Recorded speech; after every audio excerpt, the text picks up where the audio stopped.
स्वागत। रत्नागिरीच्या लोटे एमआयडीसीचा उद्योगांना खरं तर प्रश्न आणि थेट राजकीय चर्चेच्या केंद्रस्थानी आले आणि पाणी, रस्ते, वीज आणि इतर पायाभूत सुविधांच्या समस्यांमुळे उद्योजकांच्या अडचणी वाढल्यात। काही उद्योगांनी विस्तार थांबवलाय तर काही कंपन्या परराज्यात विस्तार आणि स्थलांतराच्या मनस्थितीत असल्याची माहिती समोर आली आहे। याच पार्श्वभूमीवर आदित्य ठाकरे यांनी लोटे एमआयडीसीची पाहणी करत उद्योजकांशी संवाद साधला आणि त्यानंतर पत्रकार परिषद घेत सरकारवर आणि उद्योग मंत्री उदय सामंत यांच्यावर टीका केली आहे। पाहूयात।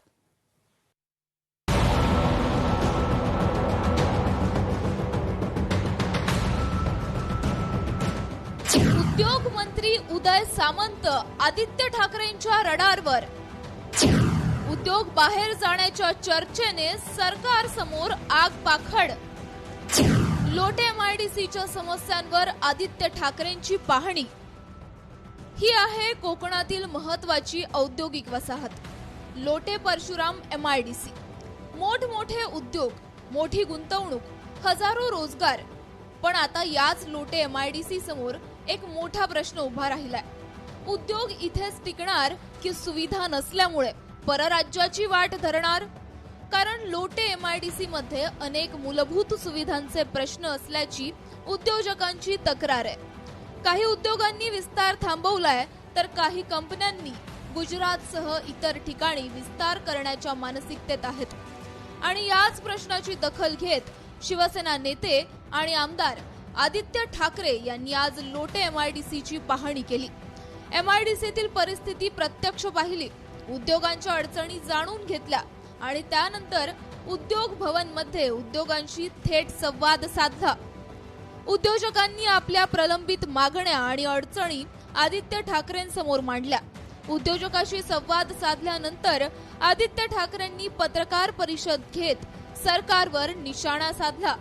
विशेषतः उद्योग मंत्री उदय सामंत यांच्या भूमिकेवर त्यांनी प्रश्नचिन्ह उपस्थित केले। आलेले एमआयडीसी मध्ये आलोय की कुठच्या कन्स्ट्रक्शन साइटवर आलोय हे कळत नाही। आणि असं जर परिस्थिती असेल तर जे उद्योजक सांगतात की आम्हाला इथून स्थलांतरित व्हायचंय, कुठच्या तोंडाने आम्ही त्यांना सांगायचं की इथून जाऊ नका? अर्थात सगळ्यांना आम्ही विनंती करत असतो की परिस्थिती बदलेल, काहीतरी चांगलं होईल, पण मला वाटतं जर उद्योग मंत्र्यांच्याच जिल्ह्यामध्ये पालकमंत्री जिथे आहेत ते अशी परिस्थिती असेल तर इतर महाराष्ट्राने काय अपेक्षा ठेवायच्या हा एक प्रश्न उपस्थित होतोच। जर ज्या उद्योग मंत्र्यांना किंवा ज्या पालकमंत्र्यांना स्वतःच्या जिल्ह्यातल्या एमआयडीसी बद्दल, बेसिक रस्त्याबद्दलचं चिंतन असेल तर तुमच्या आणि आमच्या जीवाबद्दल काय चिंता असेल? आदित्य ठाकरेंच्या या भूमिकेमुळे लोटे एमआयडीसीचा प्रश्न आता राजकीय दृष्ट्याही तापलाय। एकीकडे उद्योजक सुविधांसाठी सरकारकडे पाठपुरावा करतायत तर दुसरीकडे विरोधकांकडून याच प्रश्नावर सरकारला घेरलं जात आहे। मात्र या सगळ्यात महत्वाचा प्रश्न आहे तो उद्योजकांचा। लोटे एमआयडीसीला सुविधा मिळणार कधी? कायमस्वरूपी पाण्याचा प्रश्न कधी सुटणार? उद्योगांच्या विस्ताराला चालना मिळणार कधी? आणि सर्वात महत्वाचं, लोटेतील उद्योग इथेच टिकणार की महाराष्ट्राबाहेर जाणार? आता शासन आणि सरकार या लोटे एमआयडीसी कडे जाणीवपूर्वक बघणार का आणि येथील उद्योग इथेच थांबवून ठेवण्यासाठी काही विशेष असे प्रयत्न करणार का, याकडे आता पाहणं औत्सुक्याचं ठरणार आहे। लोकशाही मराठीसाठी सागर कदम, खेड, रत्नागिरी।